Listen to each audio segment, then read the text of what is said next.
Imaginez, un déluge qui ne s'arrête jamais, pas des jours, pas des mois, mais 2 millions d'années de pluie incessante, noyant la Terre entière sous des eaux furieuses. Le ciel s'ouvre et ne se referme plus. Ce n'est pas un mythe, c'est une réalité oubliée de notre planète, il y a 230 millions d'années. Cet événement a éteint des mondes entiers et donné naissance à l'âge des dinosaures. Allah, dans sa sagesse infinie, montre à travers sa création que rien n'est éternel sauf lui. Aujourd'hui, sur le chemin du Coran, plongez dans cette histoire vraie qui va bouleverser votre vision du passé et du présent. Si ce sujet vous intrigue, likez dès maintenant, abonnez-vous et activez la cloche pour ne rien manquer de cette série exceptionnelle qui relie science et rappel divin. Allons-y. Chapitre 1. Le monde asséché. La Terre avant le déluge. Commencez avec une musique sombre et lente, image de vastes déserts rouges infinis, Pangées unies, soleil brûlant, vent sec balayant des plaines arides, fossiles de l'Istrosaurus et Rhynchosaures en gros plan, voix grave, posée, immersive, pour créer une atmosphère de mystère et d'immensité. Imaginez un monde où le soleil ne connaît presque jamais d'ombre. Un monde où la pluie est un souvenir lointain, où les rivières s'assèchent avant d'atteindre la mer, où la poussière rouge vole en nuages interminables sur des horizons plats et sans fin. Ce n'est pas une planète étrangère, c'est la Terre. Il y a environ 250 à 235 millions d'années, au cœur du Trias moyen et tardif. À cette époque, tous les continents sont soudés en un seul géant, la Pangée. Un supercontinent qui s'étend du pôle Nord au pôle Sud, bloquant les courants océaniques, empêchant l'humidité de pénétrer au cœur des terres. Les côtes reçoivent un peu de pluie, mais l'intérieur? Un immense désert rouge, sans relief majeur pour arrêter les vents ou retenir les nuages. Pas de grandes chaînes de montagnes comme El, Himalaya des haies au jour. Oui, pour forcer El, air à monter et pleuvoir. Juste une chaleur écrasante, des températures océaniques tièdes comme une eau de bain, et un air chargé de dioxyde de carbone provenant des volcans qui ont ravagé la planète à la fin du Permien. Ce cataclysme précédent, l'extinction de la fin du Permien, avait effacé plus de 90% de la vie marine et terrestre. Mais la Terre s'était relevée, lentement, avec des survivants tenaces. Parmi eux, les reptiles dominaient la scène. Et au milieu de cette aridité impitoyable, certains animaux avaient trouvé le moyen de prospérer. Prenez le Lystrosaurus, ce dicynodonte trapu, sans dents véritables, avec 2 canines qui lui donnaient un air étrange, presque comique. Herbivore, il creusait des terriers pour survivre à la chaleur, se nourrissait de plantes basses et résistantes. Ces fossiles sont si abondants, on en trouve sur tous les anciens continents, que ils ont servi de preuve vivante à la tectonique des plaques. Quand les scientifiques ont vu les mêmes os en Afrique du Sud, en Antarctique et en Inde, ils ont compris que ces terres étaient autrefois jointes. Lystrosaurus était partout, roi incontesté des plaines sèches. À ses côtés, les Rhynchosaures, ces herbivores bizarres au bec de perroquets géants, au corps massif de lézards, avec des mâchoires puissantes pour broyer les végétaux durs du sol. Ils pullulaient dans les paysages arides, formant des troupeaux immenses. Et puis, les prédateurs, les Crurotarsi, un groupe proche des crocodiles modernes mais souvent plus terrifiants. Des phytosaures au long museau, des pseudosuchiens dressés sur des pattes arrière comme des dinosaures, capables de courir à grande vitesse. L'Ornithosuchus, par exemple, avec ses longues pattes postérieures, se tenait debout, scrutait l'horizon et chargeait comme un éclair sur ses proies. Imaginez la peur primitive face à ces monstres dans un monde sans arbres pour se cacher. Et les dinosaures? Oui, ils existaient déjà. Les premiers, comme Eoraptor ou Herrerasaurus, petits, agiles, bipèdes, apparaissent vers 230-240 mâts. Mais ils n'étaient pas dominants. À peine 5% des fossiles terrestres leur appartenaient. Ils vivaient dans l'ombre des vrais maîtres, les Crurotarsi, les Rhynchosaures, les Dicynodontes. Le monde était sec, hostile, et ces animaux s'étaient adaptés parfaitement à cette sécheresse. Leur corps, leurs habitudes, tout criait « survie dans l'aridité ». Mais la nature, dans sa sagesse infinie créée par Allah, ne laisse rien immobile. Ce qui semble éternel peut basculer en un instant géologique. Les volcans, ces gardiens cachés des profondeurs, s'apprêtaient à réveiller la planète. Des éruptions massives, dont ce que on appelle au jour la province ignée de Wrangélia, au large de L, actuel Alaska et Canada, allait injecter des quantités colossales de CO2 dans L, atmosphère. Le réchauffement allait s'accélérer. L'évaporation des océans allait exploser. Et l'humidité, bloquée depuis des millions d'années, allait enfin percer le cœur de la Pangée. Ce qui va suivre n'est pas une simple averse. C'est un bouleversement global. Un déluge qui durera près de 2 millions d'années. Un événement qui effacera des lignées entières et ouvrira la porte aux dinosaures. Mais avant de plonger dans cette tempête, souvenez-vous. La Terre nous enseigne que tout change, que la puissance d'hier peut devenir faiblesse demain, et que seule la sagesse divine guide les cycles de la création. Comme le dit le Coran, nous avons créé les cieux et la terre et ce qui est entre eux en 6 jours, et aucune fatigue ne nous a touchés. Sourate Kahf 38. Cette stabilité apparente n'est qu'un voile sur le pouvoir absolu d'Allah. Si cette plongée dans les secrets oubliés de notre planète vous captive déjà, si vous sentez que ces récits scientifiques renforcent votre émerveillement devant la création, alors likez cette vidéo maintenant pour montrer votre soutien, abonnez-vous à Le Chemin du Coran et activez la cloche, car la suite va vous emmener au cœur du déluge. Et vous ne voudrez rater aucun chapitre de cette série qui relie science et rappel divin. Chapitre 2, l'éveil des volcans, la cause cachée du grand changement. Il y a environ 235 à 230 millions d'années, dans ce qui correspond aujourd'hui à le Alaska et à la Colombie-Britannique, une région immense que les géologues appellent la province ignée de Wrangélia s'est réveillée. Ce N n'était pas une éruption ordinaire. C était une catastrophe volcanique à l'échelle de la planète entière, une des plus massives que la Terre ait jamais connue. Imaginez des milliers de volcans qui se réveillent en même temps, pas alignés sur une chaîne étroite, mais dispersés sur des centaines de milliers de kilomètres carrés. Des fissures géantes déchirent la croûte terrestre. De la lave basaltique jaillit en quantité colossale. Elle forme des plateaux de basalte qui atteignent au jour 8 jusqu'à 6 km d'épaisseur par endroit. Ces éruptions ne durent pas quelques jours ni quelques mois, elles se prolongent sur plus de 5 millions d'années, avec des phases particulièrement violentes autour de 233 à 232 millions d'années. Et ce N n'est pas seulement la lave qui change tout, ce sont les gaz libérés dans l'air. Des milliards de tonnes de dioxyde de carbone, du soufre, des aérosols. Tous ces gaz montent très haut dans l'atmosphère. Le dioxyde de carbone S accumule progressivement. Les températures mondiales grimpent de 3 à 8 degrés Celsius en moyenne. Les océans deviennent encore plus chauds.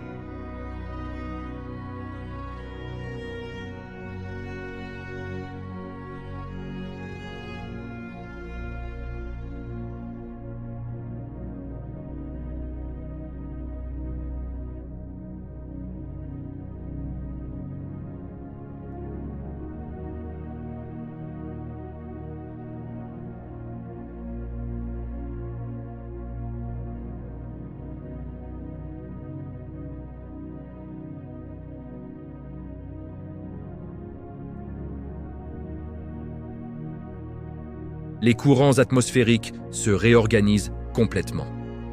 Pour la première fois depuis des dizaines de millions d'années, l'humidité pénètre profondément au centre du supercontinent. Et cette humidité N n'arrive pas en petites averses passagères. Elle arrive en torrents continus. Des pluies diluviennes tombent sans arrêt. Ces pluies sont légèrement acides à cause du dioxyde de carbone dissous dans l'eau. Elles commencent à corroder les roches. Les rivières gonflent énormément. Les lacs anciens se remplissent jusqu'à déborder. Les plaines se transforment en marécages immenses.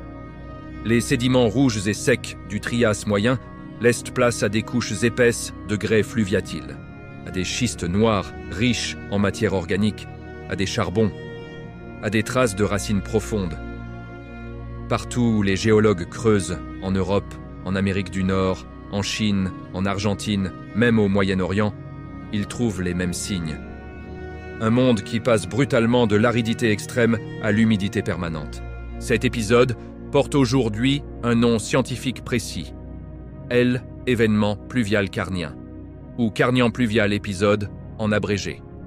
Il commence vers 234 à 232 millions d'années et dure environ 1 à 2 millions d'années avec des pics d'intensité. Ce N n'est pas une simple pluie saisonnière. C est un changement climatique global et brutal qui redessine la planète entière. Pendant que l'eau tombe sans relâche, la vie tremble sur Terre. Les animaux qui avaient conquis le désert tremblent. L'Istrosaurus avec ses terriers. Les rhinchosaures avec leur bec adapté aux plantes basses. Les crurotarsi prédateurs habitués aux proies faciles dans les plaines sèches. Tous se retrouvent face à un ennemi invisible et implacable, LO. Les terriers S inondent. Les plantes basses pourrissent sous l'humidité constante. Les sols deviennent boueux et glissants, impossibles à traverser pour des pattes courtes ou des corps lourds non adaptés. Mais certains survivent. Et d'autres explosent en nombre. Parmi les survivants inattendus, les dinosaures, petits au départ, agiles, dotés d'adaptations qui deviennent soudain des avantages majeurs dans ce monde humide. Des dents capables de broyer du bois fibreux. Des gastrolites dans l'estomac pour aider à la digestion. Des postures qui leur permettent d'atteindre les hautes frondaisons des conifères géants qui poussent partout grâce à cette pluie abondante. La tempête N n'a pas encore tout emporté, mais elle a déjà commencé à trier les espèces. Les plus adaptés à la sécheresse deviennent vulnérables. Ceux qui peuvent s'ajuster à l'humidité prennent avantage. Allah montre à travers ces cycles que la création N est jamais figée. Comme il dit dans le Coran, et c'est lui qui fait descendre la pluie après qu'ils ont désespéré et qui répand sa miséricorde. Et il est le protecteur, le digne de louange. Sourate Ash-Shura, verset 28.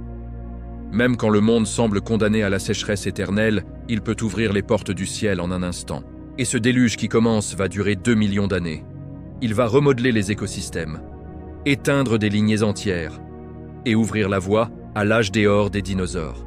Chapitre 3. Le déluge S. Installe. Quand la Terre devient un monde noyé, les premières gouttes tombent, des abords hésitantes, puis plus nombreuses, puis incessantes. Le ciel qui était bleu et brûlant depuis des millions d'années se ferme comme une porte de fer, et il ne se rouvre plus.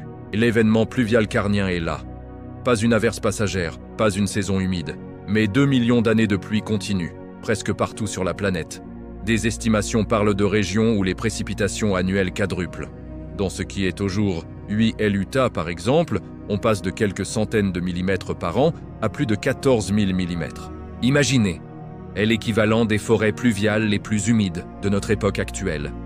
55 pouces de pluie chaque année, sans pause, sans répit. Les rivières qui n'étaient que des filets secs deviennent des torrents furieux. Les lacs anciens se gonflent jusqu'à former des mers intérieures temporaires. Les plaines rouges se transforment en vastes marécages noirs, riches en matière organique. Les sédiments changent de couleur et de texture. Les géologues retrouvent partout des couches épaisses de grès fluviatiles, de schistes argileux, de charbon naissant, de traces de racines géantes qui enfoncent profondément dans le sol. En Autriche, en Italie, en Chine, en Amérique du Sud, en Afrique, les mêmes preuves apparaissent dans des roches datées exactement de la même fenêtre temporelle. Ce N est plus un phénomène local. C est global. La Pangée entière respire sous l'eau. Les nuages chargés percent enfin jusqu'au centre du supercontinent. Les moussons géantes balayent les barrières naturelles. L'humidité S installe comme un conquérant, et avec elle, la végétation explose. Les conifères géants surgissent partout. Des arbres immenses, aux troncs épais, aux aiguilles dures et fibreuses. Des fougères arborescentes atteignent des hauteurs incroyables. Des plantes comme les bénétitales, avec leurs fleurs primitives et leurs troncs massifs, forment des forêts denses et sombres. Le charbon commence à se former en couches épaisses. Elle erre sans la terre mouillée, la sève, la décomposition lente. Le monde sec et craquelé disparaît. À sa place, un univers vert, humide, luxuriant, presque étouffant. Mais pour les animaux du Trias moyen, ce paradis végétal est un piège mortel.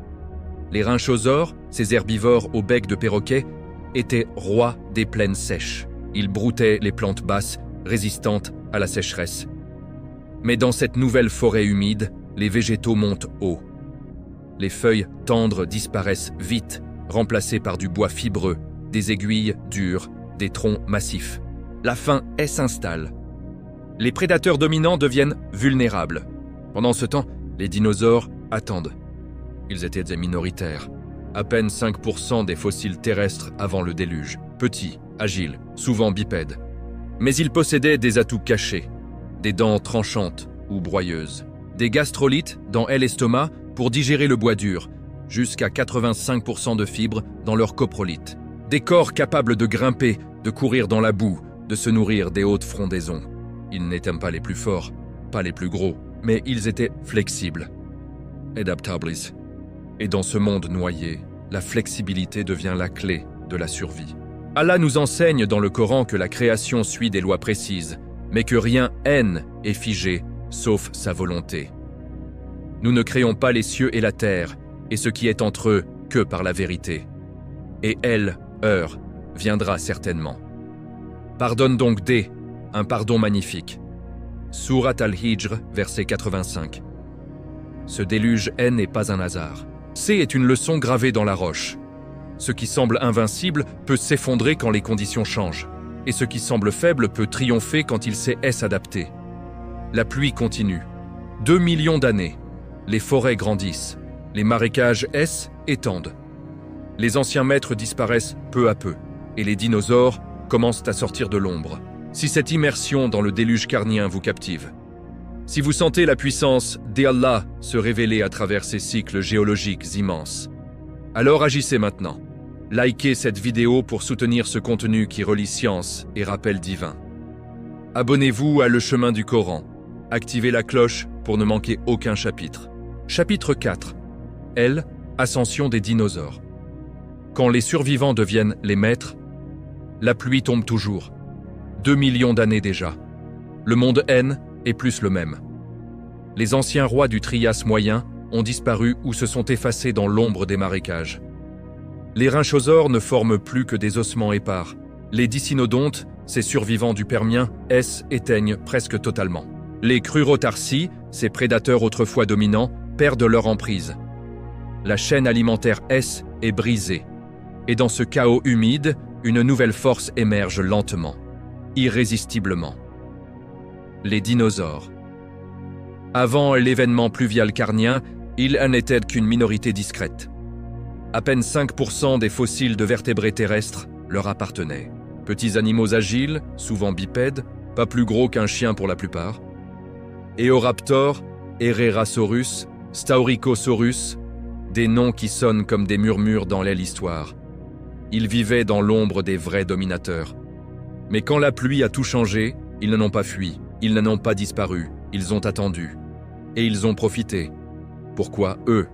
La réponse se trouve dans leur corps.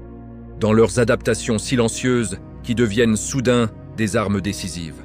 Dès à bord, leur système digestif. Les dinosaures herbivores possédaient des dents spécialisées, certaines larges et plates pour broyer, autres pointues pour arracher. Et surtout, beaucoup avalaient des gastrolites, ces pierres polies qu'ils gardaient dans leur estomac comme un moulin interne. Ces pierres broyaient le bois dur, les aiguilles fibreuses, les troncs tendres des conifères géants. Les coprolites fossilisés le prouvent, jusqu'à 85% de fibres ligneuses dans leurs excréments. Une efficacité que ni les rhinchosaures ni les dicynodontes avaient. Ces derniers se contentaient de végétaux tendres. Quand les fougères ont disparu sous l'ombre des arbres hauts, ils ont faim. Les dinosaures, eux, montent. Ils atteignent les branches supérieures. Ils digèrent ce que les autres ne peuvent pas. Ensuite, leur posture. Beaucoup étaient bio-bipèdes ou semi-bipèdes. Cela leur donnait de la vitesse sur terrain boueux, de l'agilité pour grimper légèrement, des pattes avant libérées pour saisir, arracher, manipuler. Les herbivores, comme les premiers sauropodomorphes, Plateosaurus, Rhyojasaurus, commençaient déjà à allonger le cou pour brouter plus haut. Les prédateurs comme Coelophysis ou Dilophosaurus développèrent des mâchoires puissantes, des dents recourbées, une course rapide dans les sous-bois humides. Et leur reproduction? Rapide, efficace. Beaucoup pondaient de grandes couvées d'œufs. Leurs petits grandissaient vite. Dans un monde où la nourriture abondait soudain, forêts luxuriantes partout, leur population explosait. Regardez les chiffres fossiles. C'est stupéfiant. Au début du Carnien pluvial, dinosaures, 5% des vertébrés terrestres. À la fin de l'épisode, vers 232 millions d'années, plus de 90%. Une domination écrasante, presque totale. En quelques centaines de milliers d'années, un clin d'œil géologique, il passe de l'ombre à la lumière. Ce n'était pas une conquête par la force brute, pas une guerre ouverte. C'était une victoire par la résilience, par l'adaptation. Les dinosaures N n'étaient pas les plus forts au départ, mais ils étaient les plus flexibles. Quand les conditions ont changé, ils étaient prêts. Les autres? Non, et ce triomphe ne s'arrête pas là. Avec la fin progressive de l'humidité extrême, quand les volcans Wrangellia S apaisent et que l'altération des silicates commence à absorber le CO2 excédentaire, le monde se stabilise. Mais il reste transformé. Les forêts de conifères persistent. Les écosystèmes humides laissent place à des paysages plus variés. Et les dinosaures, déjà majoritaires, continuent leur ascension. Au Jurassique, ils deviennent géants. Sauropodes de dizaines de mètres. Théropodes terrifiants. Ils domineront la Terre pendant 160 millions d'années. Tout a commencé ici, dans ce déluge carnien, dans cette pluie qui a noyé un monde pour en faire naître un autre. Allah nous rappelle dans le Coran que la force véritable ne réside pas toujours dans ce qui paraît invincible. Et combien de créatures ne portent pas leur subsistance? C'est Allah qui les nourrit, et vous aussi. Et il est l'audient, le savant. Surat Al-Ankabut, verset 60. Les dinosaures N n'étaient pas les plus puissants au début, mais Allah a placé en eux ce qu'il fallait pour survivre au changement. Et quand le moment est venu, ils ont pris leur place. Cette histoire vraie nous enseigne l'humilité. Le monde change. Les puissants dés hier peuvent tomber. Les discrets dés aujourd'hui peuvent régner demain. Seule la sagesse divine guide ces cycles. Si ce chapitre vous a fait ressentir la grandeur de la création, si vous voyez dans ces faits scientifiques un rappel puissant de la puissance d'Allah, alors montrez votre soutien dès maintenant. Likez cette vidéo pour aider à diffuser ce message. Abonnez-vous à Le Chemin du Coran. Activez la cloche pour recevoir la suite sans attendre. Car l'ascension ne fait que commencer. Le Jurassique approche. Les géants arrivent. À très bientôt pour le chapitre 5. Les géants émergents, le monde des sauropodes et des prédateurs invincibles. Chapitre 5. Les géants émergents. Le monde des sauropodes et des prédateurs invincibles. La pluie a cessé. Pas d'un coup brutal, mais lentement. Les volcans de Wrangellia se calment. L'atmosphère commence à se purger grâce à l'altération des silicates qui absorbent le dioxyde de carbone excédentaire. Les températures redescendent. Les moussons géantes S apaisent. Pourtant, le monde reste changé pour toujours. Les forêts de conifères persistent. Les sols restent riches et humides. Et surtout, une nouvelle ère S ouvre. L'ère des géants.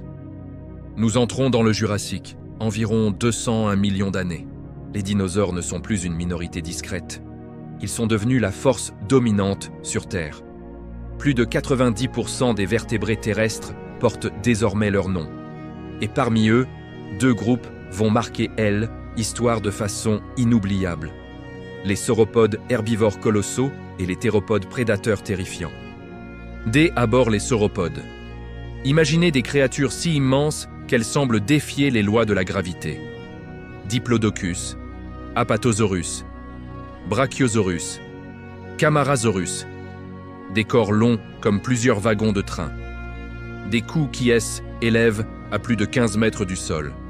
Des queues qui fouettent l'air comme des lanières géantes. Ces animaux pouvaient peser jusqu'à 83 tonnes. Plus lourds que la plupart des baleines bleues actuelles. Comment était-ce possible? Leur squelette était une merveille d'ingénierie naturelle. Des os creux remplis d'air pour alléger le poids. Des vertèbres légères mais extrêmement solides. Des pattes avant et arrière comme des piliers massifs. Et surtout, un système digestif surpuissant. Un estomac énorme aidé par des gastrolites qui broyaient des tonnes de végétaux fibreux chaque jour. Ces dinosaures ne se contentaient pas de brouter les feuilles basses. Ils atteignaient les cimes des conifères les plus hauts. Ils mangeaient des quantités folles de nourriture. Et en retour, ils fertilisaient les sols avec leurs excréments massifs. Ils étaient les jardiniers géants de la planète. Les forêts du Jurassique devaient être impressionnantes. Des conifères de 30 à 40 mètres de haut. Des fougères arborescentes. des cicades et des jingos. Les sauropodes avançaient lentement dans ces paysages, leurs pas faisant trembler la terre. Quand un troupeau passait, le sol vibrait comme lors d'un tremblement de terre lointain. Les petits dinosaures S écartaient. Les prédateurs les observèrent de loin. Car même les plus féroces hésitaient à attaquer à ces titans. Mais les prédateurs N n'étaient pas en reste. La nature trouve son harmonie dans ce chaos apparent. Et au milieu de tout cela, les premiers oiseaux apparaissent. Des dinosaures à plumes, Archaeopteryx, des créatures hybrides entre reptiles et oiseaux. Preuve que l'évolution ne arrête jamais. Que même au sommet de la domination, de nouvelles formes émergent. Allah nous montre dans le Coran que la création est pleine de signes pour ceux qui réfléchissent. Et dans la création des cieux et de la terre, et dans l'alternation de la nuit et du jour, il y a certes des signes pour les doués d'intelligence. Sourate Al-Imran, verset 190. Ces géants qui marchaient sur terre, ces prédateurs qui régnaient par la force, ces forêts immenses nées de la pluie carnienne, tout cela est un rappel de la puissance infinie d'Allah. Il crée ce qui est immense, il crée ce qui est fragile, il crée l'équilibre parfait. Et il peut tout changer en un instant. Le Jurassique pose les bases de l'âge d'or des dinosaures. Mais ce N est que le début. Le Crétacé va apporter encore plus de merveilles, encore plus de surprises. Des dinosaures à cornes, des herbivores blindés, des prédateurs encore plus grands. Si ce chapitre sur les géants du Jurassique vous a transporté, si vous ressentez l'immensité de la création divine à travers ces faits scientifiques vrais, alors agissez tout de suite. Likez cette vidéo pour encourager la diffusion de ce rappel mêlé de science. Abonnez-vous à Le Chemin du Coran. Activez la cloche pour ne rater aucun épisode de cette série captivante, car le Crétacé approche, et il va tout dépasser en splendeur et en drame. Chapitre 5. Les géants. Émergents. Le monde des sauropodes et des prédateurs invincibles. La pluie a cessé. Pas d'un coup brutal, mais lentement. Les volcans de Wrangelia se calment. L'atmosphère commence à se purger grâce à l'altération des silicates qui absorbent le dioxyde de carbone excédentaire. Les températures redescendent. Les moussons géantes s'apaisent. Pourtant, le monde reste changé pour toujours. Les forêts de conifères persistent. Les sols restent riches et humides. Et surtout, une nouvelle ère s'ouvre. L'ère des géants. Nous entrons dans le Jurassique. Environ 201 millions d'années. Les dinosaures ne sont plus une minorité discrète. Ils sont devenus la force dominante sur Terre. Plus de 90% des vertébrés terrestres portent désormais leur nom. Et parmi eux, 2 groupes vont marquer l'histoire de façon inoubliable. Les sauropodes herbivores colossaux et les théropodes prédateurs terrifiants. D'abord les sauropodes. Imaginez des créatures si immenses qu'elles semblent défier les lois de la gravité. Diplodocus, Apatosaurus, Brachiosaurus, Camarasaurus. Des corps longs comme plusieurs wagons de train. Des coups qui s'élèvent à plus de 15 mètres du sol. Des queues qui fouettent l'air comme des lanières géantes. Ces animaux pouvaient peser jusqu'à 80 tonnes, plus lourds que la plupart des baleines bleues actuelles. Comment était-ce possible? Leur squelette était une merveille d'ingénierie naturelle, des os creux remplis d'air pour alléger le poids, des vertèbres légères mais extrêmement solides, des pattes avant et arrière comme des piliers massifs, et surtout un système digestif surpuissant, un estomac énorme aidé par des gastrolites qui broyèrent des tonnes de végétaux fibreux chaque jour. Ces dinosaures ne se contentèrent pas de brouter les feuilles basses. Ils atteignaient les cimes des conifères les plus hauts. Les théropodes du Jurassique deviennent plus grands, plus rapides, plus mortels. Allosaurus, le roi incontesté de cette période, jusqu'à 12 mètres de long. Des mâchoires puissantes capables de broyer des os, des dents recourbées comme des poignards, des pattes postérieures musclées pour des charges fulgurantes. Ceratosaurus avec sa corne nasale effrayante. Torvosaurus encore plus massif. Ces chasseurs opéraient souvent en meute. Ils guettaient les sauropodes jeunes ou malades. Ils attaquaient les flancs. Ils visaient les tendons des pattes arrière. Une stratégie cruelle mais efficace. Les fossiles racontent ces combats. Des marques de morsures sur des os de sauropodes. Des vertèbres d'Allosaurus cassées par des chocs violents. Des squelettes entrelacés de prédateurs et proies. Jurassique est une ère de violence spectaculaire. mais aussi d'équilibre. Les herbivores géants nourrissent les forêts. Les prédateurs maintiennent les populations sous contrôle. La nature trouve son harmonie dans ce chaos apparent. Et au milieu de tout cela, les premiers oiseaux apparaissent. Des dinosaures à plumes, Archaeopteryx, des créatures hybrides entre reptiles et oiseaux. Preuve que l'évolution ne s'arrête jamais, que même au sommet de la domination, de nouvelles formes émergent. Allah nous montre dans le Coran que la création est pleine de signes pour ceux qui réfléchissent, et dans la création des cieux et de la terre, et dans l'alternance de la nuit et du jour. Il y a certes des signes pour les doués d'intelligence. Sourate Al-Imran, verset 190. Ces géants qui marchèrent sur terre, ces prédateurs qui régnaient par la force, ces forêts immenses nées de la pluie carnienne, tout cela est un rappel de la puissance infinie d'Allah. Il crée ce qui est immense, il crée ce qui est fragile, il crée l'équilibre parfait, et il peut tout changer en un instant. Le Jurassique pose les bases de l'âge d'or des dinosaures, mais ce n'est que le début.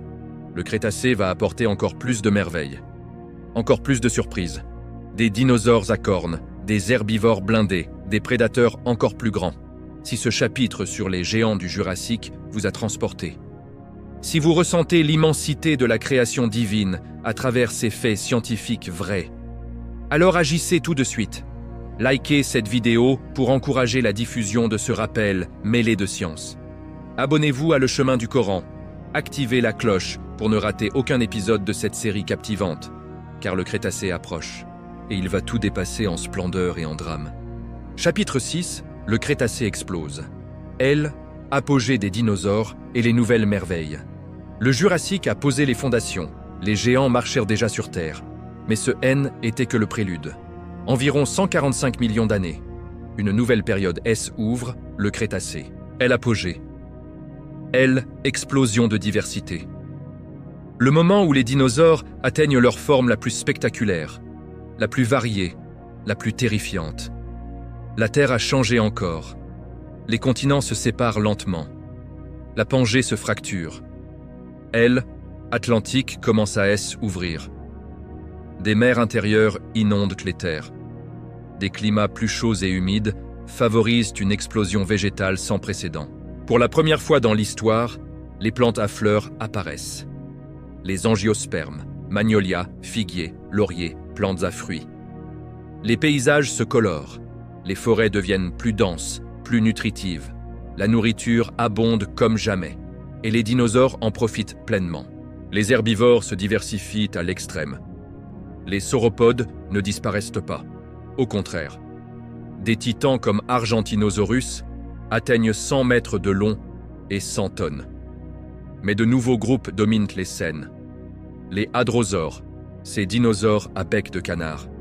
Des troupeaux immenses migrent sur des milliers de kilomètres. Certains, comme Parasaurolophus, portent des crêtes creuses sur la tête qui résonnent comme des trompes pour communiquer sur de longues distances. Edmontosaurus, Anatotitane, des géants pacifiques capables de courir à plus de 40 km/h quand ils fuient un danger. Puis viennent les cératopsiens, Triceratops, Taurosaurus, Styracosaurus, des herbivores blindés avec des cornes massives, des franges osseuses impressionnantes. Ces animaux se regroupent en troupeaux défensifs. Face à un prédateur, ils forment un cercle, cornes pointées vers l'extérieur comme une forteresse vivante. Les ankylosaures complètent le tableau. Ankylosaurus, avec son armure complète, sa massue caudale capable de briser des os. Des tanks vivants qui ne craignent presque rien. Et au sommet de la chaîne alimentaire, les prédateurs absolus.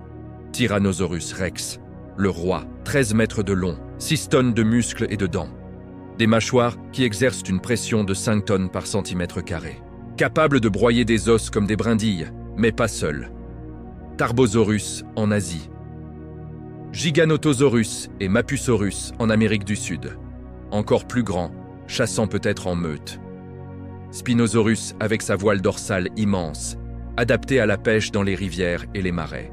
Vélociraptor, Deinonychus, petits mais mortels, avec une griffe en faucille sur le pied pour éventrer leur proie. Les fossiles du Crétacé nous montrent des scènes incroyables. Des combats figés dans la pierre. Un vélociraptor et un protocératops enlacés dans une lutte mortelle. Des nids avec des œufs et des bébés dinosaures, des traces de troupeaux, des marques de dents sur des os régénérés, preuve que certains survivants guérissaient de blessures graves, et une nouveauté majeure, les dinosaures à plumes se multiplient. Des théropodes comme Velociraptor, Cytipati, Eutyrannus portent un plumage complet. Certains pour la chaleur, des autres pour la parade, d'autres encore pour voler. Les oiseaux modernes descendent directement de ces lignées. Le Crétacé est LR, où reptiles et oiseaux se rejoignent dans une transition fascinante. Cette diversité explosive N n'est pas un hasard. Elle est le fruit de millions d'années d'adaptation, de la pluie carnienne qui a tout relancé. Chapitre 7, la fin brutale. L, astéroïde qui a tout changé. Tout a une fin, même les empires les plus puissants, même les créatures qui ont régné sur Terre pendant 160 millions d'années. Le Crétacé touche à sa fin. Environ 66 millions d'années. La planète semble au sommet de sa gloire. Les dinosaures sont partout. Des troupeaux immenses de hadrosaures qui traversent les plaines. Des tricératops qui chargent pour défendre leurs petits. Des tyrannosaurus rex qui dominent les horizons. Les océans grouillent de reptiles marins géants. Les airs sont remplis d'oiseaux primitifs et de ptérosaures. La vie explose dans une diversité incroyable. Mais sous cette apparence de stabilité, un compte à rebours invisible est lancé. Il y a 66 millions d'années, à des dizaines de millions de kilomètres de la Terre, un astéroïde de 10 à 15 kilomètres de diamètre voyage dans l'espace. Un rocher de fer et de roche né probablement dans la ceinture des astéroïdes entre Mars et Jupiter. Il ne devrait rien arriver de spécial. Des continents qui bougent, des fleurs qui nourrissent. Allah crée la variété pour montrer sa puissance infinie, comme il dit dans le Coran, et parmi ces signes, la création des cieux et de la terre, et la diversité de vos langues et de vos couleurs. Il y a là des signes pour les savants. Sourate Ar-Rum, verset 22. Chaque dinosaure, chaque plume, chaque corne est un signe. Un rappel que la création est riche, précise et soumise à sa volonté. Le Crétacé semble éternel. Les dinosaures règnent en maîtres absolus. Mais la Terre prépare déjà son prochain chapitre. Un chapitre sombre. Un événement qui va tout balayer. Si ce voyage au cœur de l'apogée des dinosaures vous émerveille, si vous voyez dans cette explosion de vie la main de Allah qui crée sans limite, alors montrez votre soutien dès maintenant. Likez cette vidéo pour propager ce rappel mêlé de science vraie. Abonnez-vous à Le Chemin du Coran. Activez la cloche pour recevoir chaque nouveau chapitre au moment où il sort. Mais les orbites se croisent. La gravité de Jupiter peut-être, ou un simple hasard cosmique, le dévie. Il entre sur une trajectoire qui le mène droit vers notre planète. Il arrive à 70 000 km/h, une vitesse inimaginable. Quand il pénètre l'atmosphère, il crée une boule de feu plus brillante que 1000 soleils. Le ciel S illumine comme en plein jour pendant quelques secondes. Puis elle impacte. Le site Chicxulub, dans ce qui est toujours, la péninsule du Yucatan au Mexique. Un cratère de 180 km de diamètre. L'énergie libérée équivaut à des milliards de bombes nucléaires. La roche fond instantanément. Des millions de tonnes de vapeur, de poussière et de soufre sont projetées dans l'atmosphère. Un tremblement de terre de magnitude 11 secoue la planète entière. Des tsunamis de plusieurs centaines de mètres de haut balayent les côtes. Des incendies globaux ravagent les forêts. Mais le pire arrive après. La poussière et les aérosols bloquent le soleil pendant des mois, peut-être des années. Un hiver nucléaire. Les températures chutent brutalement. La photosynthèse S arrête presque partout. Les plantes meurent. Les herbivores affamés S effondrent. Les prédateurs sans proie suivent le même chemin. Les océans S s'acidifient à cause du soufre injecté. Le plancton meurt en masse. Toute la chaîne alimentaire S écroule comme un château de cartes. Les fossiles racontent cette tragédie. La couche KPG, une fine bande d'argile riche en iridium, un métal rare sur Terre mais courant dans les astéroïdes, marque exactement la limite entre le Crétacé et le Paléogène. En dessous, des millions de fossiles de dinosaures. Au-dessus, presque rien. 75% des espèces terrestres et marines disparaissent en un instant géologique. Les ammonites, les ptérosaures, les plésiosaures, les mosasaures, éteints. Les dinosaures non aviaires, éteints. Seuls survivent les petits. Les animaux capables de se cacher, de hiberner, de manger des graines, des insectes, des charognes. Les mammifères minuscules, les oiseaux issus des dinosaures à plumes, les crocodiles, les tortues, les lézards, et les plantes qui repoussent lentement des racines ou des graines enfouies. Allah nous rappelle dans le Coran que rien sur cette terre n'est éternel, sauf lui. Toute âme goûtera la mort, et c'est vers nous que vous serez ramenés. Sourate Al-Ankabut, verset 57. Les dinosaures, ces titans qui semblaient invincibles, ont été balayés en un clin d'œil cosmique. Leur règne est arrêté net, pour laisser place à une nouvelle création. Les mammifères, discrets pendant des millions d'années, vont enfin sortir de l'ombre. Cet impact N n'était pas un accident aveugle. Dans la sagesse infinie d'Allah, il a servi de pivot. Il a fermé un chapitre pour en ouvrir un autre. Il a permis à la vie de se renouveler, de se diversifier différemment. Nous marchons aujourd'hui sur une terre modelée par cet événement.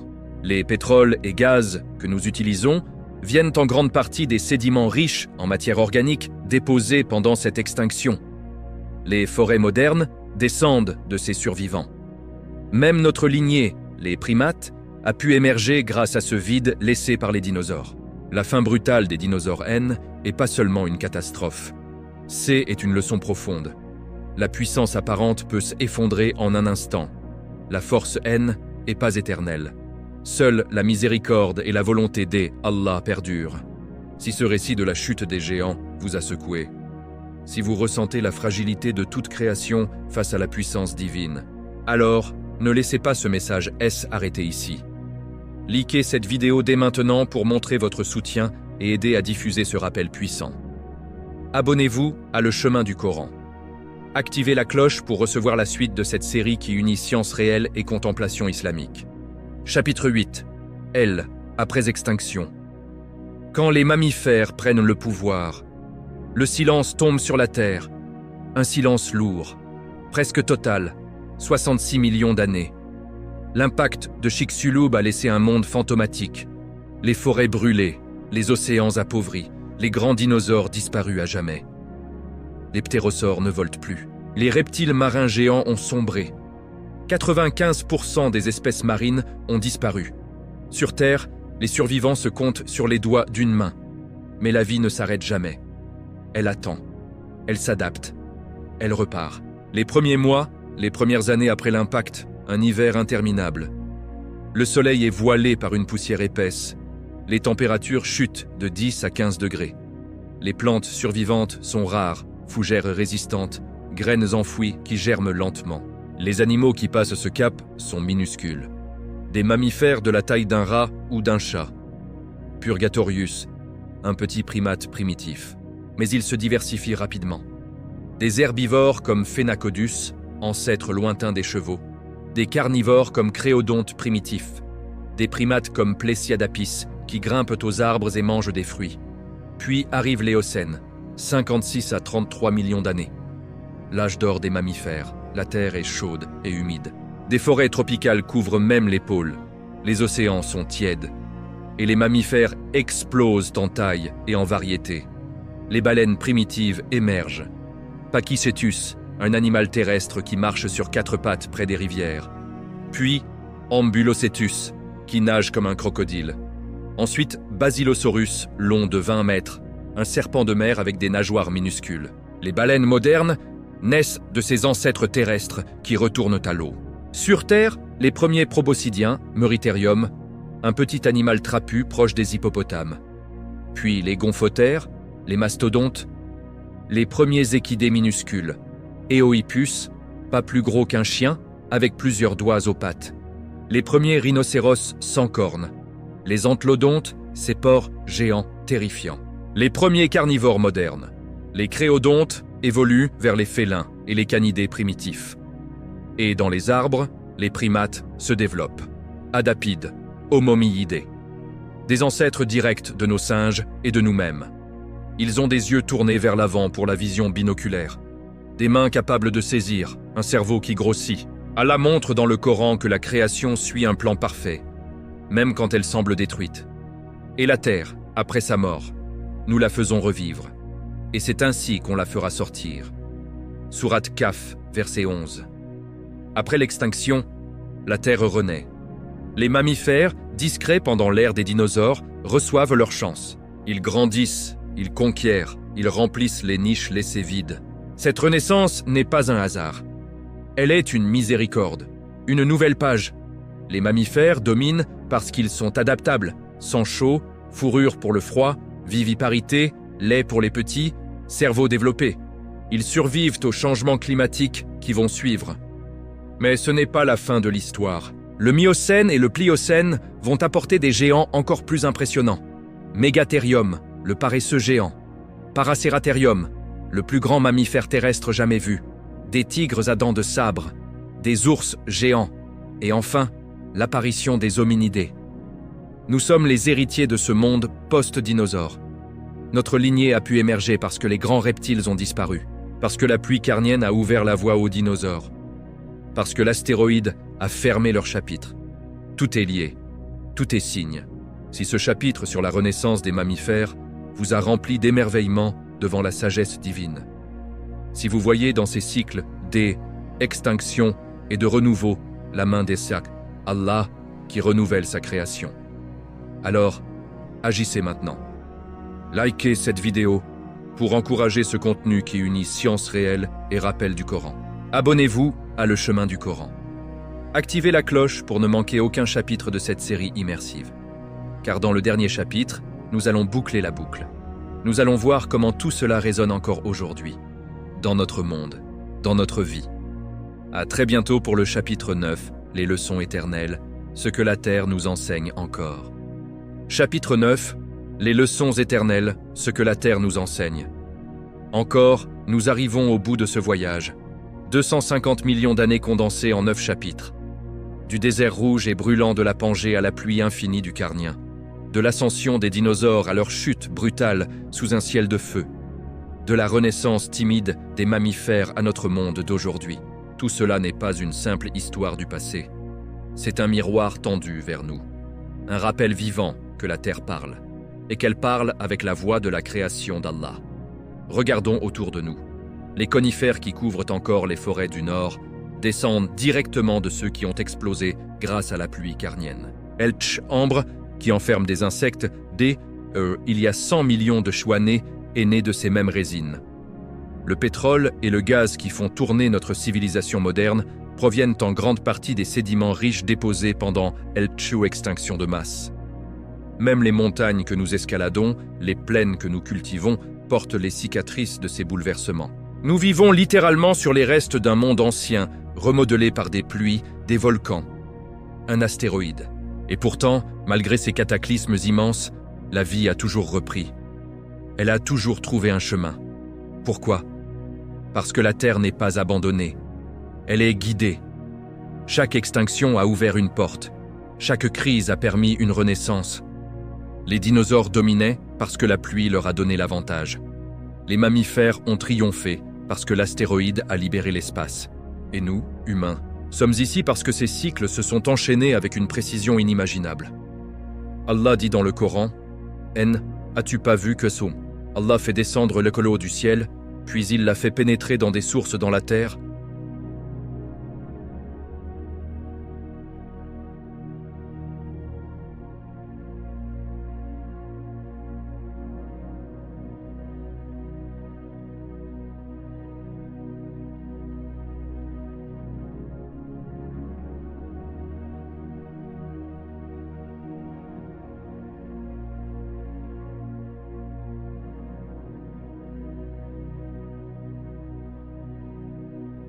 Première leçon.